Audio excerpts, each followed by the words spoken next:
Bismillahirrahmanirrahim. Assalamualaikum warahmatullahi wabarakatuh. Innal hamdalillah nahmaduhu wa nasta'inuhu wa nastaghfiruh wa na'udzu billahi min shururi anfusina wa sayyiati a'malina man yahdihillahu fala mudilla lahu wa man yudlil fala hadiya lahu. Wa ashhadu an la ilaha illallah rabbi wahdahu la syarika lahu wa ashhadu anna Muhammadan 'abduhu wa rasuluh. يا أيها الذين آمنوا اتقوا الله حق تقاته ولا تموتن إلا وأنتم مسلمون يا أيها الناس اتقوا ربكم الذي خلقكم من نفس واحدة وخلق منها زوجها وبث منهما رجالا كثيرا ونساء واتقوا الله الذي تساءلون به والأرحم إن الله كان عليكم رقيبا يا أيها الذين آمنوا اتقوا الله وقولوا قولا سديدا يصلح لكم أعمالكم ويغفر لكم ذنوبكم ومن يطع الله ورسوله فقد فاز فوزا عظيما اعلموا فإن أصدق الحديث كتاب الله وخير الهدي هدي محمد صلى الله عليه وسلم وشر الأمور محدثاتها وكل محدثة بدعة وكل بدعة ضلالة وكل ضلالة في النار أما بعد. Alhamdulillah wa syukurillah atas segala nikmat yang Allah karuniakan dan limpahkan kepada kita, sehingga di pagi yang berbahagia ini Allah subhanahu wa ta'ala kembali mengumpulkan kita di masjid yang mulia ini untuk bersama-sama mempelajari kitab Allah dan juga hadis-hadis Rasulullah sallallahu alaihi wasallam. Tanpa terasa ayuhal ikhwah, kita sekarang sudah masuk di tanggal 2 Sya'ban, bulan yang sering orang banyak lalai di dalamnya. Rasulullah sallallahu alaihi wasallam bersabda di dalam sebuah hadis, "Dzalika syahr yaghfulun nasu anhu baina Rajabin wa Ramadan." Bulan tersebut, yaitu bulan Sya'ban, adalah bulan yang banyak orang lalai di dalamnya, di antara bulan Rajab dan bulan Ramadan. Bulan Rajab adalah bulan yang mulia, bulan suci, satu di antara 4 bulan suci selain Dzulqa'dah, Dzulhijjah dan juga Muharram. Bulan suci yang keempat adalah bulan Rajab, bulan yang penuh dengan kemuliaan. Dan juga tentunya bulan Ramadan, bulannya Al-Quran, bulannya Siyam dan Qiyam, bulan yang di dalamnya diturunkan Al-Quran, bulan yang di dalamnya terdapat Lailatul Qadar. Banyak orang yang berijtihad beramal di bulan Rajab dan juga bulan Ramadan, namun sering melalaikan bulan Sya'ban. Padahal bulan Sya'ban ini pula memiliki keutamaan yang tidak kalah istimewa dibandingkan bulan Rajab. Di bulan Sya'ban ini, bapak-bapak dan ibu-ibu yang dimuliakan oleh Allah, Rasulullah sallallahu alaihi wasallam banyak sekali melakukan puasa. Bahkan Aisyah radhiyallahu anha di dalam hadis yang diriwayatkan oleh Imam Muslim, beliau mengatakan radhiyallahu anha, "Fama ra'aitu Rasulullah sallallahu alaihi wasallam istakmala siyami syahrin illa Ramadan, wa ma ra'aituhu aktsara siyamin minhu fi Sya'ban." Tidak pernah aku melihat Rasulullah menyempurnakan puasa 1 bulan penuh kecuali di bulan Ramadan.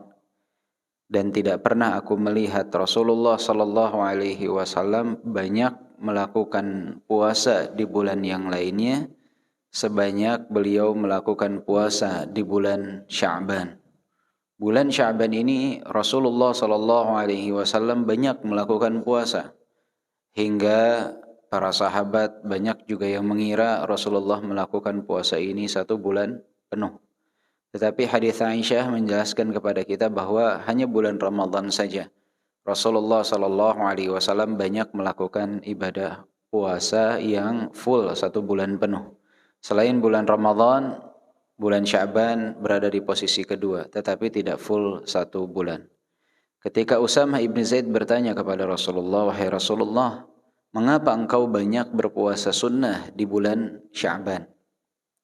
Maka Rasulullah sallallahu alaihi wasallam pun menjawab, "Huwa syahr turfa'u fihi al-a'malu ila Allah atau ila Rabbil alamin."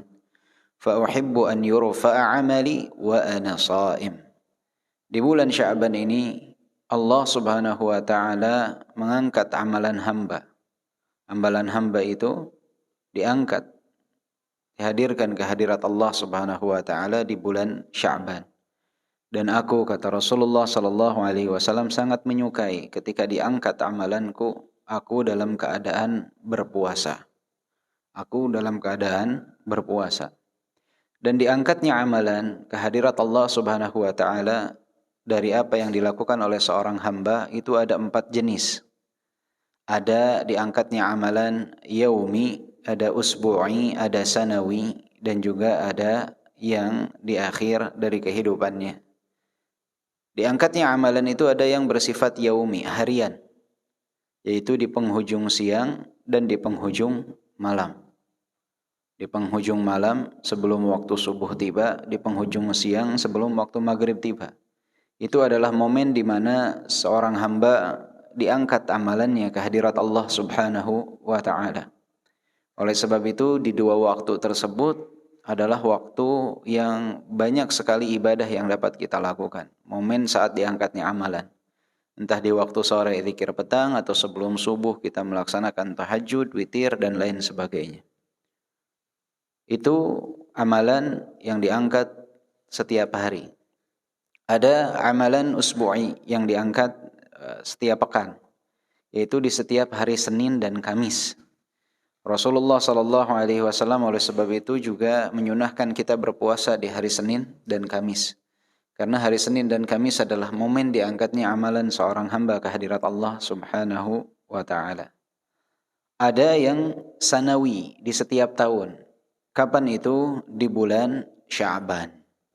Tanggal berapanya tidak ada keterangan. Hanya dikatakan di bulan Sya'ban dari hadis Usamah ibn Zaid tadi, Allah Subhanahu wa taala mengangkat amalan seorang hamba, dihadirkan ke hadirat Allah Subhanahu wa taala.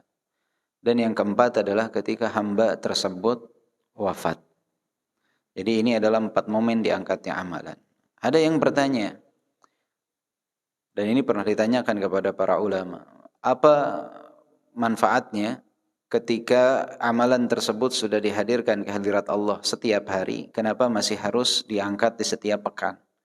Dan kenapa jika sudah diangkat di setiap pekan harus diangkat di setiap tahun di bulan Sya'ban? Ya.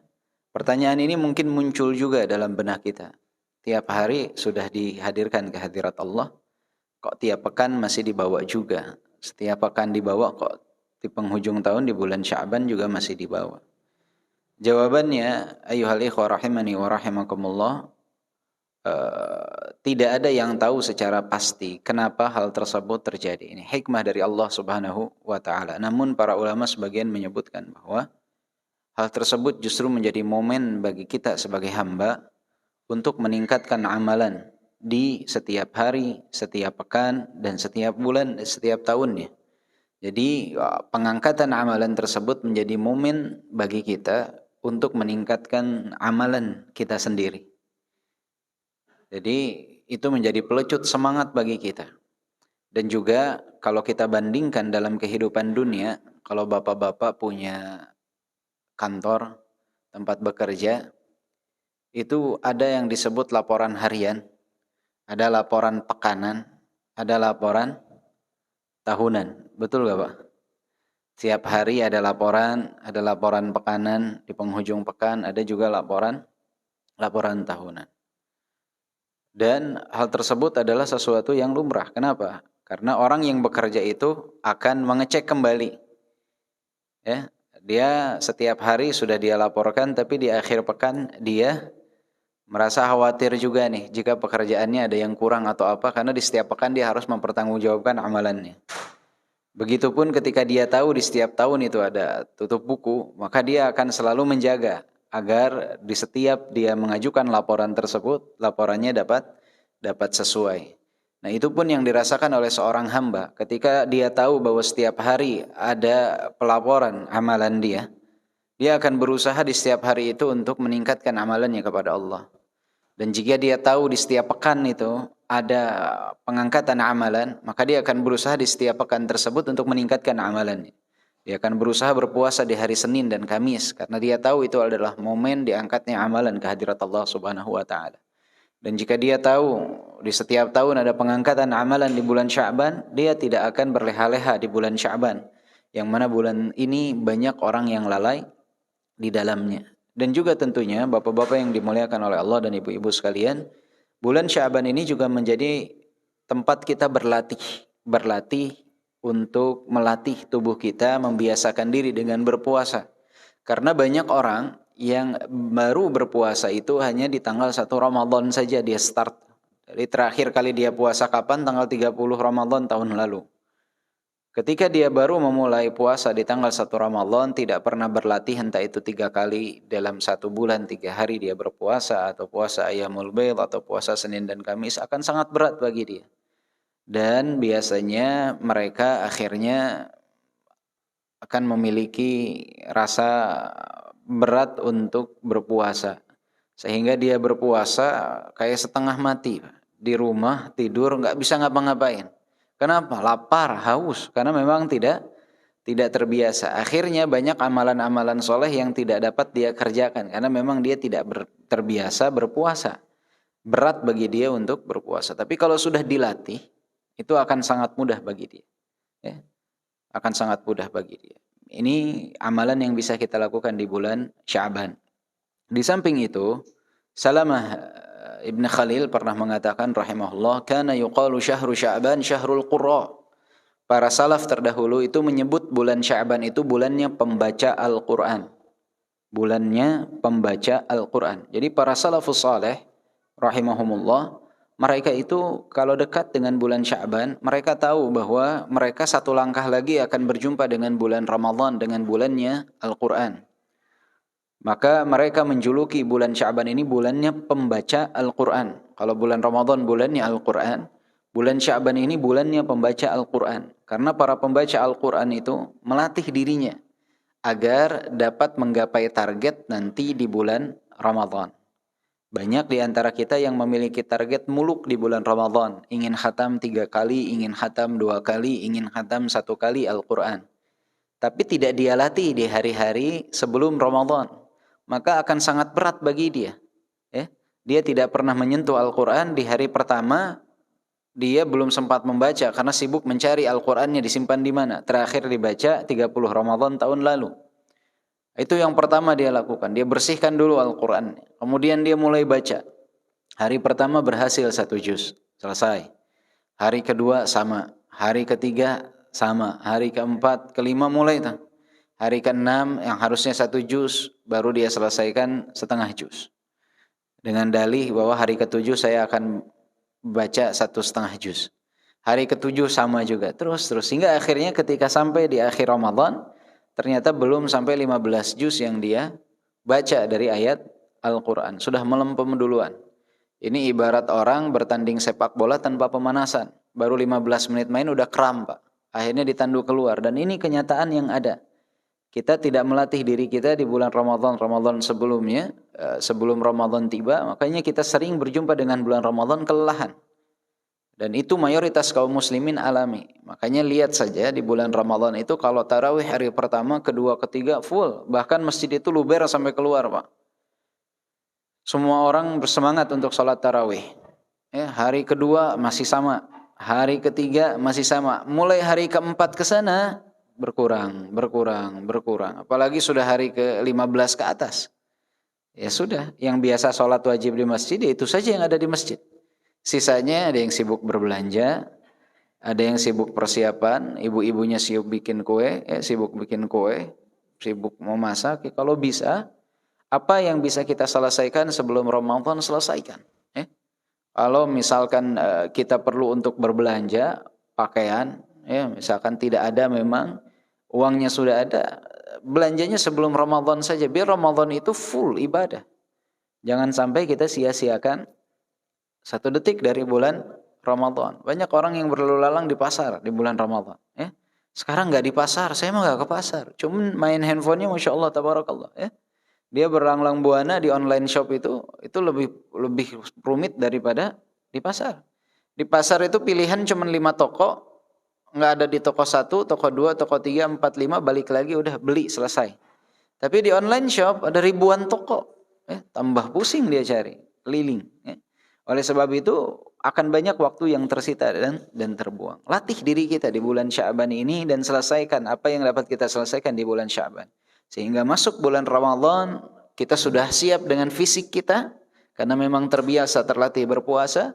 Kita sudah siap dengan membaca Al-Quran karena memang kita sudah latihan.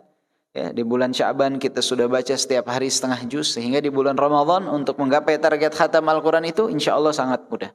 Insya Allah sangat mudah, bahkan insya Allah bisa melampaui target. Dan kemudian juga kita perlu untuk mempelajari tentang fikih berpuasa. Itu sebelum berpuasa, sebelum masuk bulan Ramadan, pelajari tentang tarawih, pelajari tentang fiqhus siyam seperti apa. Jangan sampai kita baru mempelajarinya di dalam bulan Ramadan. Akhirnya kita baru tahu hukumnya pas 15 Ramadan. Oh, ternyata ini membatalkan puasa, saya setiap hari lakukan. Oh, ternyata ini nggak boleh, saya setiap hari lakukan. Bagaimana dengan puasa saya yang 14 hari yang lalu? Akhirnya seperti itu sering terjadi. Oh, ternyata tarawih yang saya lakukan ini ada kekeliruan. Oh, ternyata sahur yang saya lakukan ini tidak sesuai dengan sunnah Nabi. Oh, ternyata berbuka itu harusnya seperti ini. Akhirnya banyak kebaikan yang belum sempat dia lakukan karena sudah terlewat jauh ketika dia mempelajari apa yang harusnya dia pelajari sebelumnya.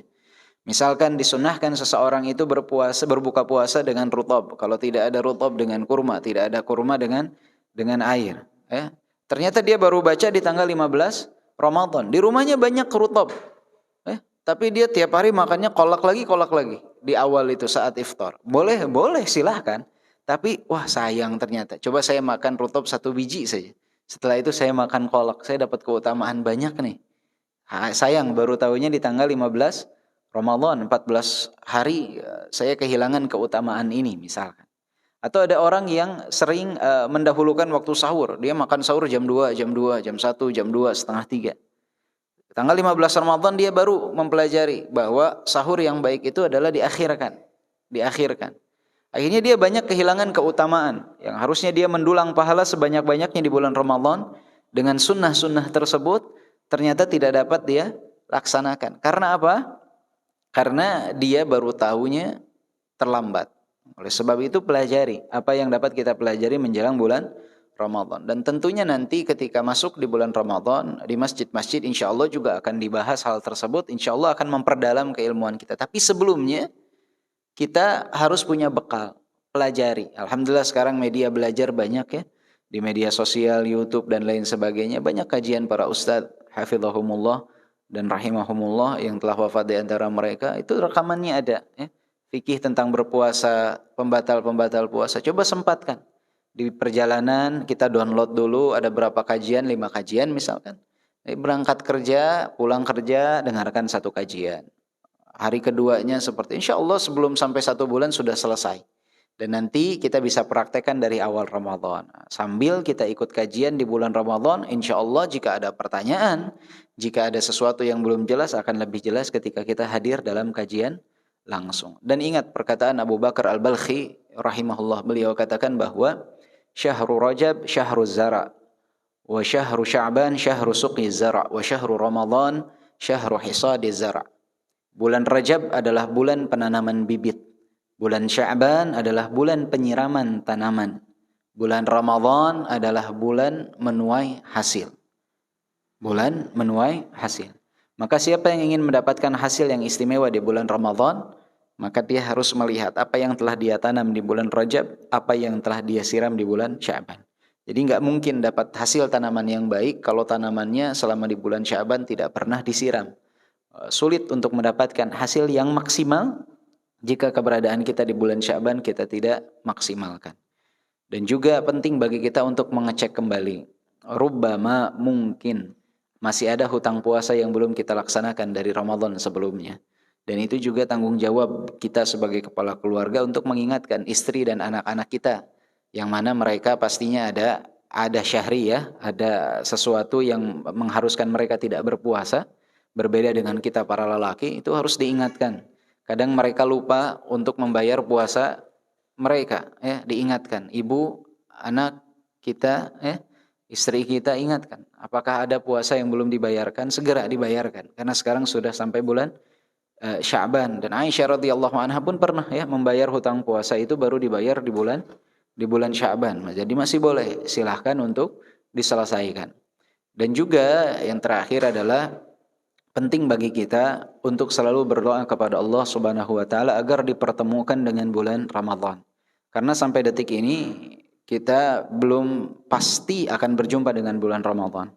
Setiap hari kita lihat kan ada bendera kuning, ada ucapan inna lillahi wa inna ilaihi raji'un, telah wafat fulan dan fulana. Itu menandakan kepada kita bahwa mereka sama, mereka berprasangka bahwa mereka akan berjumpa dengan bulan Ramadan, tapi ternyata ajal mendahului mereka. Maka kita pun jangan terlalu yakin sehingga enggan untuk berdoa kepada Allah Subhanahu wa taala. Para salafus saleh rahimahumullah 6 bulan sebelum Ramadan mereka berdoa kepada Allah Subhanahu wa taala agar diperjumpakan dengan bulan Ramadan. Karena mereka tahu tentang keutamaan bulan Ramadan.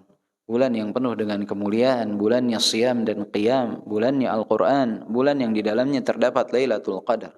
Orang-orang yang ada di dalam kubur, jika mereka diberikan kesempatan untuk hidup kembali merasakan bulan Ramadan, itu adalah sesuatu yang sangat mereka harapkan. Walau hanya 1 detik, 1 menit mereka ingin berada di bulan Ramadan. Maka kita yang masih hidup punya kesempatan untuk itu. Sebelum Allah Subhanahu wa taala menakdirkan sesuatu kepada kita apa yang mungkin tidak sesuai dengan apa yang kita harapkan, maka kita berdoa kepada Allah Subhanahu wa taala. Sebagaimana para salaf berdoa. Di antaranya Yahya ibn Abi Katsir rahimahullah, beliau berdoa selalu sebelum bulan Ramadan tiba. Dan ini juga dilakukan oleh para salafus saleh. Allahumma sallimna li Ramadan wa sallim lana Ramadan wa tasallamhu minna mutaqabbala. Allahumma sallimna li Ramadan wa sallim lana Ramadan wa tasallamhu minna mutaqabbala. Ya Allah, karuniakanlah kami keselamatan agar kami dapat berjumpa dengan bulan Ramadan. Ya Allah, berikanlah kami keselamatan agar kami dapat beramal di bulan Ramadan. Ya Allah, terimalah amalan kami jika Engkau perkenankan kami untuk beramal di bulan Ramadan. Jadi ini doanya, agar diperjumpakan dengan bulan Ramadan, agar diberikan taufik untuk beramal selama bulan Ramadan, dan agar diterima apa yang diamalkan di bulan Ramadan. Ini 3 unsur penting. Pertama, berjumpa dulu dengan bulan Ramadan. Setelah berjumpa dengan bulan Ramadan, diberikan taufik untuk beramal. Setelah diberikan taufik untuk beramal, diterima amalannya. Karena ada orang yang dia tidak sampai bulan Ramadan. Ada orang yang sampai bulan Ramadan tapi tidak beramal di dalam bulan Ramadan. Dia sibukkan dengan qila dan qala dan menghabiskan waktu. Ada yang dia sampai bulan Ramadan, beramal di bulan Ramadan, tapi amalannya tidak diterima. Karena tidak adanya keikhlasan dan mutaba'ah mengikuti petunjuk Nabi di dalam mengamalkan amalannya. Maka kita meminta 3 hal, agar berjumpa dengan bulan Ramadan, diberikan taufik untuk beramal di bulan Ramadan, dan apa yang kita amalkan semoga diterima oleh Allah Subhanahu wa taala di bulan Ramadan. Maka itu yang kita berdoa kepada Allah Subhanahu wa taala. Allahumma sallimna li Ramadan wa sallim lana Ramadan wa tasallamhu minna mutaqabbala. Tidak hafal, pakai bahasa Indonesia, Pak. Di antara azan dan iqamah, ya, sambil nunggu azan iqamah, setelah azan angkat kedua tangan, tendahkan kedua tangan. Ya Allah, pertemukan hamba dengan bulan Ramadan. Pertemukan hamba dan keluarga hamba dengan bulan Ramadan. Berikan taufik kepada hamba untuk beramal kelak di bulan Ramadan. Dan terimalah amalan hamba jika hamba kelak beramal di bulan Ramadan. Minta sama Allah Subhanahu wa taala, ya. Jangan sampai kita terlalu kepedean untuk dapat berjumpa dengan bulan Ramadan, ya. Jangan terlalu pede. Kita tuh perlu berdoa kepada Allah karena yang menakdirkan semuanya adalah Allah Subhanahu wa taala. Minta kepada Allah, tadahkan kedua tangan kita. Ya, jikapun ajal menjemput kita sebelum kita tiba di bulan Ramadan, insyaallah apa yang kita niatkan tersebut akan menjadi catatan pahala bagi kita. Karena tidak ada yang tahu ajal. Mungkin malam ini kita wafat, mungkin siang ini kita wafat, mungkin esok kita wafat, lusa kita wafat, tidak ada yang tahu. Tapi jika kita sudah berdoa dengan doa tersebut, menandakan bahwa kita berniat untuk berjumpa dengan bulan Ramadan dan berniat untuk beramal di bulan Ramadan, dan hal tersebut insyaallah menjadi catatan pahala bagi kita semua. Wallahu a'lam bishawab. Bapak-bapak dan ibu-ibu yang dimuliakan oleh Allah Subhanahu wa taala, insyaallah kita akan melanjutkan pembahasan dari kitab Al-Mafahimus Shahihah lil Hijrati ila Allah wa Rasulih, dan insyaallah bisa diselesaikan sebelum bulan Ramadan. Min a'zami anwa'il hijrah hajrul ma'asi wal atham. Di antara bagian yang agung dari hijrah adalah seseorang hijrah dari kemaksiatan dan dosa. Hijrah dari kemaksiatan dan dosa. Laqad amara an-nabiy sallallahu alaihi wasallam bihijratil ma'asi wal atham. Faqala sallallahu alaihi wasallam fil haditsil muttafaqi alaihi wal muhajiru man hajara ma nahallahu anhu. Rasulullah sallallahu alaihi wasallam telah memerintahkan agar kita berhijrah dari dosa dan juga kemaksiatan. Rasulullah sallallahu alaihi wasallam bersabda di dalam sebuah hadis yang diriwayatkan oleh Al-Bukhari dan Muslim, "Wal muhajiru man hajara ma nahallahu anhu." Ini lafal hadisnya, ada kata-kata sebelumnya, yaitu al-muslimu man salimal muslimuna min lisanihi wa yadihi wal muhajiru man hajara ma nahallahu anhu. Orang Islam adalah yang terselamatkan darinya kaum muslimin dari lisan dan tangannya. Orang Islam itu adalah orang yang menyelamatkan kaum muslimin dari lisan dan tangannya. Ini tidak berbuat kezaliman dengan lisan dan tangan kepada kaum muslimin. Itu disebut orang muslim. Jadi kalau kita mengaku muslim, itu salah satu konsekuensinya lisan kita dan tangan kita harus dijaga dari menzalimi orang lain. Jangan sampai menzalimi orang lain. Wal muhajiru, dan orang yang berhijrah, man hajara ma nahallahu anhu, adalah orang yang meninggalkan apa yang Allah Subhanahu wa taala larang atasnya. Ini orang yang berhijrah, orang yang meninggalkan apa yang Allah Subhanahu wa taala larang atas dirinya. Jika kita mengaku diri kita telah berhijrah, maka konsekuensinya kita harus meninggalkan apa yang Allah larang. Tinggal kita lihat catatan amalan kita. Ketika kita mengaku sudah berhijrah, apakah amalan-amalan yang Allah larang untuk kita lakukan telah kita tinggalkan, atau ternyata masih sama saja, hanya penampilan saja yang berubah, tetapi kemaksiatannya masih kita lakukan. Ini tidak berhijrah yang hakiki, dan ini banyak terjadi. Lahirnya berpenampilan Islami, tapi kemaksiatan masih dilakukan. Masih berjoget-joget ria dan lain sebagainya. Ini hijrah yang seperti apa? Hijrah yang seperti apa? Orang yang berhijrah itu tidak hanya penampilan.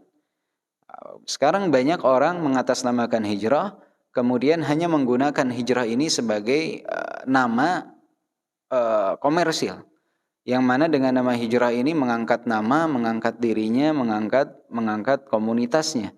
Akhirnya ujung-ujungnya adalah dia menyebabkan orang salah faham tentang makna hijrah. Banyak orang mengatakan dirinya, saya telah berhijrah, sekarang tidak pacaran. Terus apa? Ta'arufan. Gimana ta'arufnya? Ya berangkat makan berdua, tapi nggak pegangan. Terus ya udah, ta'aruf dalam perspektif siapa? Ta'aruf dalam perspektif Islamkah atau ta'aruf dalam perspektif antum? Bukankah di sana ada zina mata? Tidak hanya zina tangan, ada zina mata, pandangan, berduaan. Yang ketiganya adalah syaitan. Ini bukan ta'aruf yang disyariatkan. Ini bukan ta'aruf yang disyariatkan. Oh, saya sekarang sudah berhijrah, saya sekarang sudah meninggalkan musik, saya sudah tidak mendengarkan musik lagi. Sekarang saya mendengarkannya hanya musik Islami. Musik Islami genrenya apa? Kalau musik Islami genrenya bingung sendiri nanti, ya. Karena kalau dibilang musik Islami itu genrenya harus pop, orang yang biasa main musik rock akan marah. Kenapa nggak boleh Islami rock? Yang rock akan marah. Kenapa nggak bisa Islami dangdut? Akhirnya pada ribut sendiri nanti, menentukan genre apa yang paling tepat untuk musik Islami. Sekarang kalau saya tanya ke bapak-bapak, musik Islam itu paling tepat genrenya apa, Pak? Bingung sendiri kan? Bingung sendiri, ya. Karena memang hal tersebut tidaklah tepat. Tidak semua hal dapat diislamikan. Ya, tidak semua hal dapat diislamikan. Jika memang ada hal yang dilarang dalam syariat Islam, ya, tidak perlu diislamikan, sudah saja ditinggalkan. Ya, sudah saja ditinggalkan. Karena memang kalau dimasukkan juga akan sulit untuk masuk, akan sulit untuk masuk. Dan itu memang kejadian. Ya, kalau misalkan contohnya lah tentang musik. Kalau misalkan dipakaikan musiknya musik pop untuk lagu Islami, orang yang rock mengatakan, oh saya juga pantas. Akhirnya ketika yang orang yang bergenre rock dia main musik Islami ya dalam tanda kutip, kata orang-orang yang lain, oh ini nggak cocok, masa sholawatan pakai musik rock? Kata yang orang rock, emang kenapa? Kenapa hanya boleh pakai musik pop? Ya. Kemudian yang orang yang biasa dengan dangdutan, dia katakan, oh nggak bisa, sholawatannya pakai dangdutan. Akhirnya muncullah sholawat versi dangdutan. Akhirnya semua orang berkreasi yang menyebabkan orang salah kaprah nantinya tentang makna hijrah. Ya. Jadi hijrah itu ya seseorang harus meninggalkan kemaksiatan. Harus meninggalkan kemaksiatan. Jika memang hal tersebut maksiat, ya tinggalkan saja. Jadi jangan setengah-setengah ketika berhijrah. Tinggalkan apa yang menjadi pintu kemaksiatan. Bukan berarti kita itu menelantarkan orang-orang yang masih terjerumus dalam kemaksiatan. Tugas kita mendakwahkan dengan cara yang hikmah. Tapi cara yang hikmah itu bukan menghalalkan yang haram dan mengharamkan yang halal. Cara yang hikmah itu adalah mengajak sesuai dengan petunjuk Nabi Muhammad SAW. Jadi orang itu kalau mau menyelamatkan orang yang kecebur di pantai, itu nggak harus dianya ikut tenggelam, nggak harus dirinya ikut tenggelam. Ada cara-cara yang dia bisa menyelamatkan orang lain tanpa harus dirinya ikut nyebur di tempat air tersebut. Karena bisa saja kalau dia ikut nyebur, akhirnya orang yang terselamatkan dia yang tenggelam. Kalau dia tidak punya basic yang kuat, maka perlu bagi kita untuk memahami fikih dalam berdakwah sehingga kita bisa mendapatkan apa yang diinginkan oleh syariat tanpa kita melanggar syariat itu sendiri. Oh nggak akan, nanti yang ikut akan sedikit kalau antum tidak ikut terjun dalam bidang tersebut. Nggak apa-apa. Kita itu di dalam Islam tidak dituntut kuantitas. Nggak dituntut.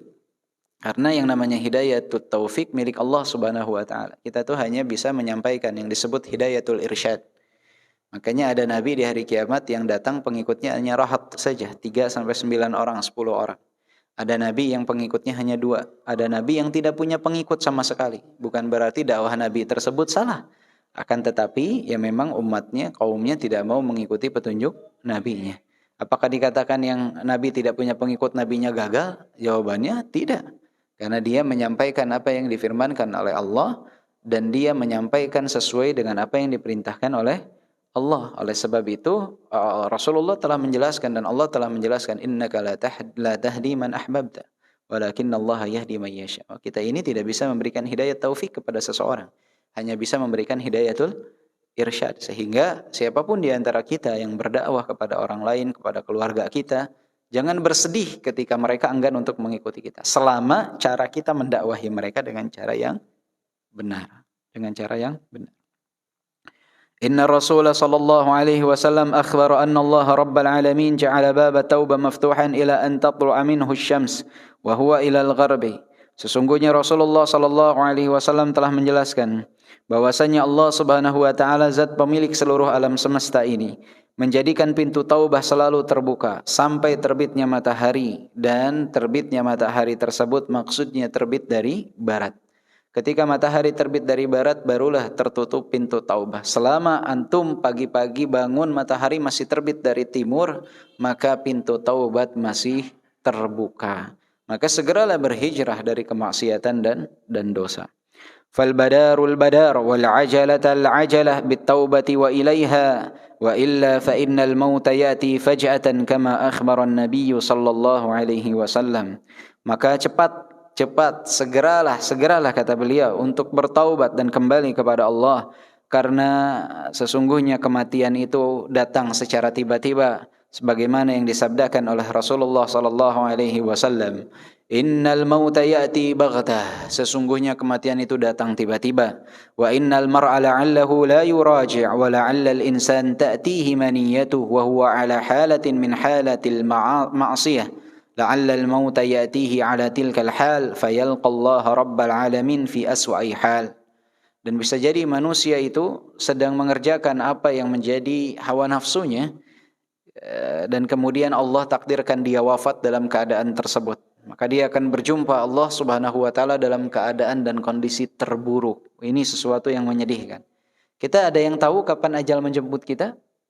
Tidak ada yang tahu. Maka jika kita isi dengan kemaksiatan hari-hari kita, bukan tidak mungkin kita akan wafat dalam keadaan sedang bermaksiat. Dan jika kita wafat dalam keadaan sedang bermaksiat, ini adalah sesuatu yang sangat menyedihkan.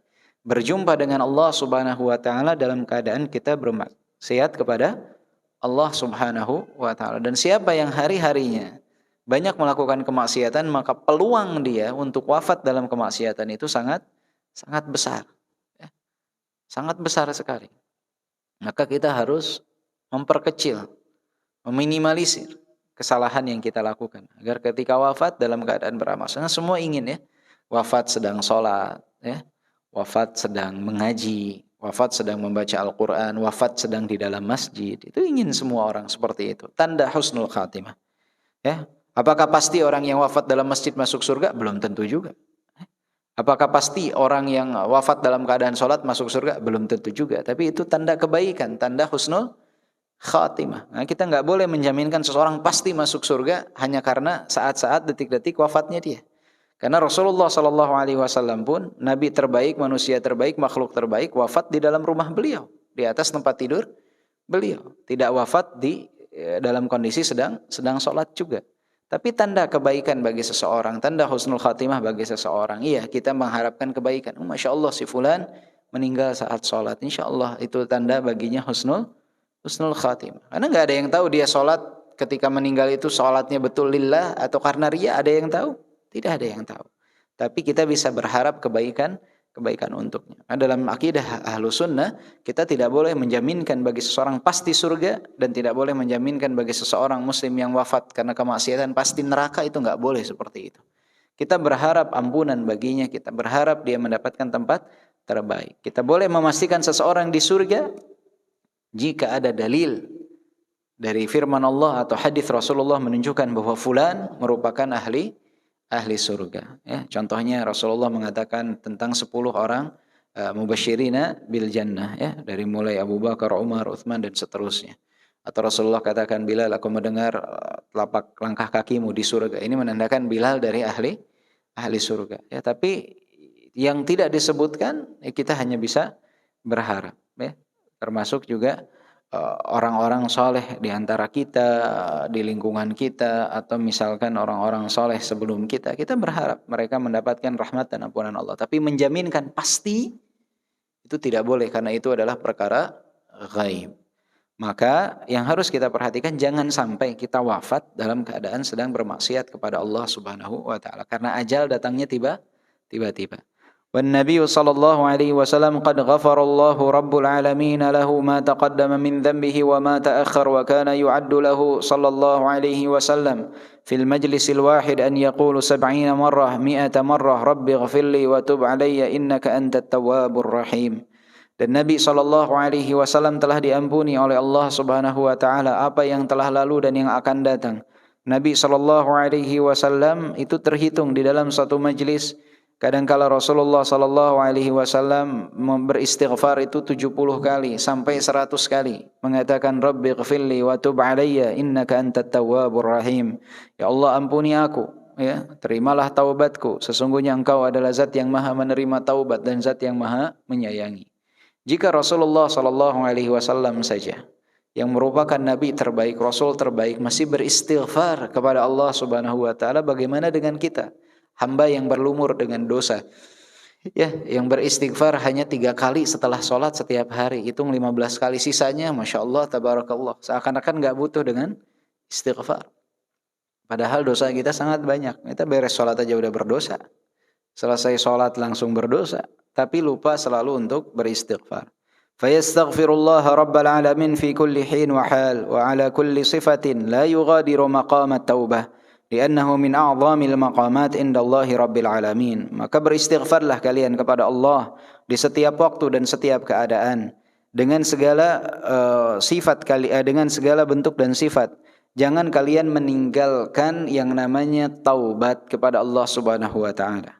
Karena posisi di antara posisi yang paling agung di sisi Allah adalah taubat kepada Allah Subhanahu wa taala. Sesuatu yang memiliki kedudukan yang tinggi. Buktinya Rasulullah saja masih terus beristighfar padahal telah diampuni dosanya yang telah lalu dan yang akan datang.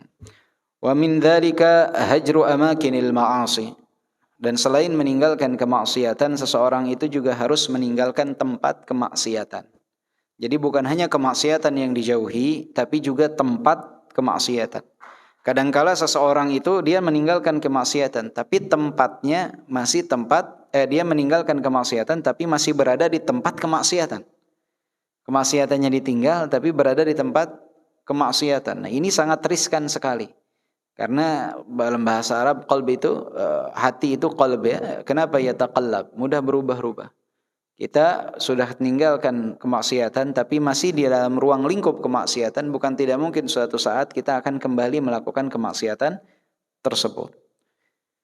Faqad qala Allah tabaraka wa ta'ala wa idza ra'aital ladzina yakhuduna fi ayatina fa'arid 'anhum hatta yakhudu fi haditsin ghairihi. Wa idza ra'aita ayyuhar rasul المشركين يتكلمون في آياتنا بالسخرية والاستهزاء فلا تقعد معهم حتى يدخلوا في حديث خال من السخرية والاستهزاء بآياتنا. Nah, ini firman Allah dalam surat Al-An'am ayat ke-68. Jika kalian melihat orang-orang musyrikin mereka mencela, merendahkan, menghinakan ayat-ayat Allah, maka tinggalkanlah mereka sampai mereka merubah pembicaraan mereka. Dan ini yang diperintahkan oleh Allah Subhanahu wa taala kepada Nabi kita Muhammad sallallahu alaihi wasallam. Jika engkau melihat kaum musyrikin, mereka berbicara tentang ayat-ayat Allah dengan merendahkan, menghinakan, maka jangan duduk dengan mereka. Sampai mereka meninggalkan perkara tersebut. Ini kita dapatkan kadang-kala banyak zaman sekarang, tidak secara langsung tapi di media sosial, orang-orang yang menghinakan syariat Islam, orang-orang yang mencela syariat Islam, kita malah asik menonton, malah asik menikmati. Kadang tidak menutup kemungkinan ada tawa-tawa yang kita keluarkan. Ini sama saja kita duduk dengan mereka. Kalau zaman dulu harus offline langsung, kalau ini duduk dengan ahlul batil secara online. Dan ini banyak yang terjadi seperti ini. Itu tanpa disadari akan mengikis hati kita. Kan saya nggak duduk bareng sama dia, kita nikmati kok. Kita nikmati pembicaraannya, kita nikmati obrolannya. Itu sama saja. Bukankah sekarang juga ada WFH, work from home ya, yang mana orang bekerja dari rumah secara online, itu juga sama. Duduk bermajelis secara online dengan menikmati cuplikan ataupun pembicaraan-pembicaraan mereka yang unfaedah, yang tidak berfaedah. Maka kita harus lihat, jangan sampai kita termasuk dalam golongan ini, duduk secara online dengan ahlul batil yang membicarakan, bahkan tidak sedikit yang mencela, mengejek syariat-syariat Allah Subhanahu wa taala. Cara paling mudah Pak untuk kita membuat orang-orang seperti ini itu tidak memiliki arti dan nilai, enggak usah ditonton. Jangan ditonton. Mereka itu ketika membuat sensasi dengan mengungkapkan perkataan-perkataan yang mencela syariat, mereka tuh ingin mendapatkan posisi kedudukan dan ingin mendapatkan perhatian. Maka cara paling menyiksa bagi mereka itu bukan dengan membantah mereka dengan kata-kata mencela mereka, bukan. Cara yang paling menyiksa mereka adalah dengan mencuekkan mereka, meninggalkan mereka, bahwa Anda itu tidak berarti dan tidak bernilai, tinggalkan. Itu adalah cara yang paling ampuh. Karena orang-orang yang mencela syariat tujuannya satu, ingin mendapatkan ketenaran. Itu yang dicari. Ketika mau jutaan orang menghujat dia tenar, itu dia akan mendapatkan kepuasan tersendiri. Karena dia tahu ketika dia mencela syariat, menghina syariat, akan ada serangan-serangan kepada dia. Dan dia merasa senang dengan hal tersebut. Dia tidak merasa tersiksa. Karena tipikal orang seperti ini yang ini. Mereka carinya popularitas. Jadi ketika kita cuekan, dianggap tidak berarti oleh kita, dia akan bersedih yang sangat luar biasa.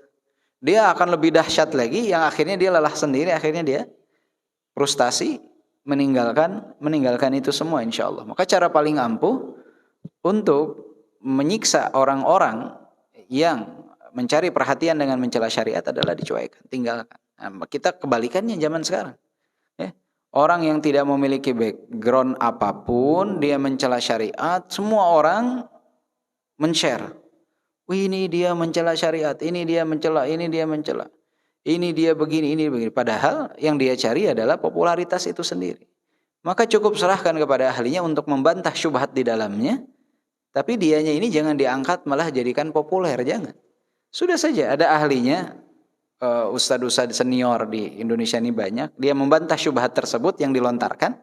Tanpa harus menyebut nama pun, itu sesuatu yang lebih baik. Kenapa? Karena memang mereka mencari apa? Ketenaran. Disebutkan syubhatnya biar orang tidak terpengaruh dengan syubhat, itu tinggalin. Jangan sibuk dengan orang-orang yang enggak penting, yang mencela syariat. Insya Allah, Allah akan hinakan dia, Allah akan hinakan mereka sebelum mereka berjumpa dengan ajal mereka jika mereka tidak bertaubat kepada Allah Subhanahu wa taala. Ini banyak di zaman sekarang. Dengan terbukanya dunia di dalam media online, orang mencela syariat itu sangat menyedihkan ya. Maka tinggalkan, cuekan saja. Banyak perkara yang jauh lebih penting untuk kita pelajari. Syubhatnya boleh dibantah oleh orang-orang yang faham, tapi orangnya itu enggak usah dijadikan terkenal, karena itu tujuan mereka. Wa idza ansaka syaitanu wa qa'ata ma'hum thumma tadhakkarta faghadir fi majlisahum fala taq'ud ma'a haula'il mu'tadin wa qala rabbuna wal ladzina la yashhaduna zur wa idza marru bil lagwi marru kirama. ذكر الله من صفات عباد الرحمن أنهم لا يحضرون الباطل كما جالس أهل الشرك والضلال ولا يخبرون بالباطل والكذب. Allah Subhanahu wa taala mensifati ibadur rahman, hamba-hambanya ar-Rahman, yaitu mereka tidak hadir di dalam majlisnya orang-orang batil, di dalam majlisnya orang-orang musyrik, orang-orang yang tersesat, dan juga mereka tidak memberikan kabar tentang kebatilan dan juga sesuatu yang dusta. Jadi salah satu sifat ibadur rahman itu meninggalkan dan tidak menghadiri tempat-tempat yang di sana ada kebatilan, kesyirikan, kesesatan, itu ditinggalkan, enggak penting. Ya. Jadi kita hadir dalam satu undangan pernikahan misalkan. Kemudian kita datang di waktu akadnya. Kemudian ketika setelah akad ada perkara-perkara yang mungkar di dalamnya, tinggalkan. Salah satu sifat ibadur rahman bukan menikmati kemungkaran, tapi dia meninggalkan kemungkaran tersebut. Dia cukup hadir di saat pernikahan, di saat akad nikah, menikmati hidangan, sudah itu tinggalkan. Kalau memang di sana ada perkara-perkara yang bertentangan dengan syariat, yang mengumbar aurat dan lain sebagainya, tinggalkan. Sifat ibadur rahman itu bukan duduk dan menikmati pemandangan, menikmati kemungkaran yang terjadi, ya, tidak seperti itu. Sifat ibadur rahman itu tidak hanya dia meninggalkan kemaksiatan, tapi dia meninggalkan tempat kemaksiatan. Jangan misalkan, kalau saya kan tertutup auratnya, ibu-ibu misalnya, saya kan tertutup auratnya. Tapi dengan diamnya anti di tempat tersebut seakan-akan ridha dengan terbukanya aurat yang begitu merajalela dan banyaknya di tempat tersebut. Ya, bapak-bapak juga sama. Saya mah udah nggak menikmatin yang kayak begitu. Tidak menikmati dangdutan, koploan, saya sudah tidak menikmati, kata bapak-bapak. Tapi kenapa bapak duduk di situ? Dia bingung sendiri kan. Akhirnya sejam kemudian, awalnya nggak menikmati Pak. Sejam kemudian akhirnya kakinya gerak-gerak juga. Kepalanya begini-begini juga. Ya ternyata terkikis sampai akhirnya dia mengikuti apa yang ada di dalamnya. Jadi jika kita ingin berhijrah secara kafah, kita meninggalkan kemaksiatan dan meninggalkan tempat kemaksiatan. Bukan berarti tidak boleh kita berkumpul dengan manusia, berkumpul ya. Ada acara kumpul di RT, di RW, kumpul silahkan selama di dalamnya tidak ada mengandung unsur kemaksiatan kepada Allah dan kemungkaran, silahkan. Ya, tapi di saat orang melakukan kemungkaran jangan duduk terus, tinggalkan ya. Kadang bapak-bapak misalkan ngumpul, satu RT ngumpul, selesai, kemudian ada yang bermain judi dalam tanda kutip, permainan yang mendatangkan hadiah, catur tapi dengan berjudi. Misalkan Bapak main catur, kemudian nanti yang kalah traktir. Ini perjudian nih. Yang kalah menlaktir. Yang kalah menlaktir. Ini perjudian. Bapak duduk di situ sambil nonton. Ini namanya berada di tempat kemaksiatan. Berada di tempat kemaksiatan. Tinggalkan yang seperti itu. Kalau kita berkumpul tidak ada kemaksiatan di dalamnya, silahkan. Wa annahum idza marru bil lagwi ma'na al lagwi ma la yu'taddu bihi min qawlin aw fi'lin wa la yuhassilu minhu al mar'u fa'idatan wa la naf'an. Termasuk juga meninggalkan lagu itu sesuatu yang tidak bermanfaat dan tidak mendatangkan faedah, tinggalkan. Kita nih hidup terbatas cuma 63 tahun, rata-rata 60 tahun, 60 tahun sepertiganya tidur 20 tahun, sisa umur kita 40 tahun. 40 tahun itu terbatas. Setelah itu ada darul jaza. Maka kalau 40 tahun ini nggak diisi maksimal dengan ketaatan, sayang. Kalau nggak ada sesuatu yang anfaedah, tidak berfaedah, mendingan tinggalkan saja. Cari yang berfaedah. Ya. Idza marru bil lagwi marru mururan 'abira halat kaunihim kiraman fi anfusihim in la yuhinuna bil hubuti ila safasifi wa muhaqqiratil umur. Dan sesungguhnya ketika seseorang meninggalkan sesuatu yang tidak berfaedah, suatu kemaksiatan, suatu kesyirikan, tempat kemaksiatan, tempat yang tidak berfaedah, dia meninggalkan itu adalah pengagungan terhadap dirinya sendiri, bahwa dirinya itu lebih mulia dari hal-hal yang tidak berfaedah ini. Dia ketika meninggalkan tempat-tempat tersebut itu menghormati dirinya sendiri, bahwa dirinya ini nggak layak untuk berada di tempat yang tidak berfaedah. Maka kita ketika meninggalkan tempat-tempat tersebut, itu adalah pengagungan terhadap diri kita sendiri, memuliakan diri sendiri. Bahwa diri kita ini lebih mulia untuk mendengarkan sesuatu yang tidak berfaedah, mendingan mendengarkan hal-hal yang bermanfaat. Wa hum yudrikuna qimatal waqt. Orang yang meninggalkan tempat-tempat tersebut itu memahami tentang nilai waktu itu seperti apa. Kualitas waktu itu seperti apa. Wa ya'lamuna annahu ra'su malihim fi hadhil hayah. Mereka memahami bahwa waktu itu adalah modal utama mereka hidup di dunia. Waktu. Kalau orang Arab itu kalau orang Barat itu mengatakan time is money, ya, waktu itu adalah uang. Kita tuh harus mindset kita waktu itu pahala. Kalau sesuatu nggak datangin pahala, tinggalin. Waktu kita ini dikejar waktu, untuk mendulang pahala sebanyak-banyaknya. Fayakhshawna an yakhsaru maqadira min ra'si malihim duna tahqiqi ribhin wa fihi bi'amalin salihin. Mereka takut, orang-orang yang meninggalkan tempat-tempat kemaksiatan, tempat yang tidak berfaedah, mereka takut. Mereka akan merugi dari modal yang mereka miliki, rugi dalam waktu mereka tanpa mendatangkan keuntungan, yaitu amalan saleh. Kita kalau punya modal, Pak, kita pikirkan kan gimana untung. Nah, modal kita nih waktu. Keuntungan kita nih pahala. Maka kalau modal ini, waktu ini tidak bisa mendatangkan pahala, kita rugi, sayang. Ya, akan berkurang modal, tapi hasil tidak bertambah, itu akan rugi. Nah, kita kan nggak mungkin, kalau kita dagang nih Pak, nggak mungkin. Udah dah, nggak faedah juga nggak apa-apa. Rugi juga nggak apa-apa, nggak mungkin kan? Bapak beli sendal 10 sebagai modal. Ya. Kemudian ada yang beli satu, Bapak modalnya satunya 10.000. 10.000, ada 10. Jika ada yang beli nawar, Pak saya beli Pak sendalnya 10.000, Bapak jual gak Pak? 11.000 deh. 10.000 Pak. Akhirnya udah deh, biar hubungan terjalin baik tetap 10.000. Seri itu Pak. Ya, nggak datengin untung, nggak rugi. Ada lagi yang kedua, Pak saya beli Pak 5.000 Pak. Bapak jual gak? Nggak, pasti pengen jual 15.000. Kalau Bapak jual 5.000, Bapak disebut bodoh dah sama orang-orang. Pak, bodoh sekali Bapak. Beli 10.000 kok dijual 5.000. Nggak mungkin tuh namanya jual rugi. Nah ibaratnya kita punya waktu, ada 10 jam. 1 jam pertama ada orang ngajakin kita melakukan sesuatu yang mubah. Boleh, tapi nggak haram. Kita mikir kan, sayang. Tapi kadangkala ya udah saya niatin buat ibadah deh. Diajak Bapak untuk olahraga, insya Allah saya niatin ibadah buat nguatin tubuh saya. Insya Allah dapat pahala tuh dari niat tersebut. Walaupun hukum asalnya ya mubah-mubah saja. Kita untuk beraktivitas itu gitu. Tapi kita niatkan biar dapat nilai pahala.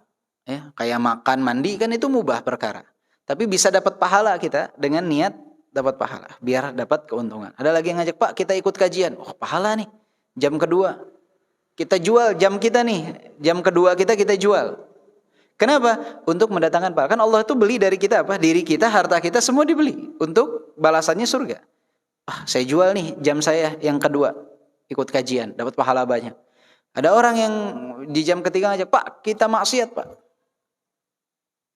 Ini berarti jam yang ketiga ini, kalau kita pakai maksiat kita rugi itu. Ini modal kita. Apakah kita akan bermaksiat? Kalau orang yang berakal, dia jualan nggak mau rugi, waktu pun dia tidak mau rugi dengan melakukan kemaksiatan. Dia akan kata, enggak, sayang, waktu saya nih, saya ingin datangkan pahala, tidak mau mendatangkan dosa. Capek-capek saya berbuat di amalan di jam kedua, nanti terkuras dengan jam yang ketiga ini. Tidak terus. Dia akan berusaha untuk amalannya itu mubah ke atas. Sunnah, wajib, itu yang dia kejar. Ini ra'sul mal kita. Modal kita adalah waktu. Di mana waktu kita posisikan. Jangan sampai waktu itu habis dengan kemaksiatan. Akhirnya nanti kita di penghujung kehidupan kita ketika dihisab, hisab harian rugi, hisab pekanan rugi, hisab tahunan rugi, di akhir hayat pun ternyata jauhnya minus. Kan sulit Pak. Bapak laporan harian kantor rugi, laporan pekanan rugi, laporan tahunan rugi, terus pengen di akhir hayat menang gitu, untung gitu. Susah gak Pak? Sulit ya. Tapi dalam Islam Masya Allah, innamal a'malu bil khawatim. Maka jangan, Allah tidak mengajarkan kita putus asa. Walaupun masa lalu kita banyak yang rugi, tapi jika kita bertaubat kepada Allah Subhanahu wa taala, insyaallah Allah akan maafkan dan Allah akan ampuni dosa-dosa kita. Ya, itulah sesuatu yang sangat luar biasa. Allah tidak memerintahkan kita untuk qunut min rahmatillah, putus asa dari rahmat Allah. Jika kita bertaubat, menyegerakan diri bertaubat, insyaallah Allah akan ampuni dosa-dosa kita. Dan terakhir, wa an Abi Sa'id fi sahihain fil ladzi qatala mi'ata nafsin qalat malaikatul azab innahum lam ya'mal khairan qat ma'a annahu 'amila amalan salihan tawajjahat iradatuhu lil hijrah min ardhihi wa hiya ardu su' wa hiya ardu su' wa dhahaba muhajiran ila al ardi at-tayyibah فقبض في الطريق هذا عمل صالح من أفضل الأعمال الصالحة فقد ذهب مهاجرا إلى ربه. Dan dari hadis Abu Sa'id yang diriwayatkan oleh Al-Bukhari dan Muslim tentang kisah satu orang yang telah membunuh 100 orang.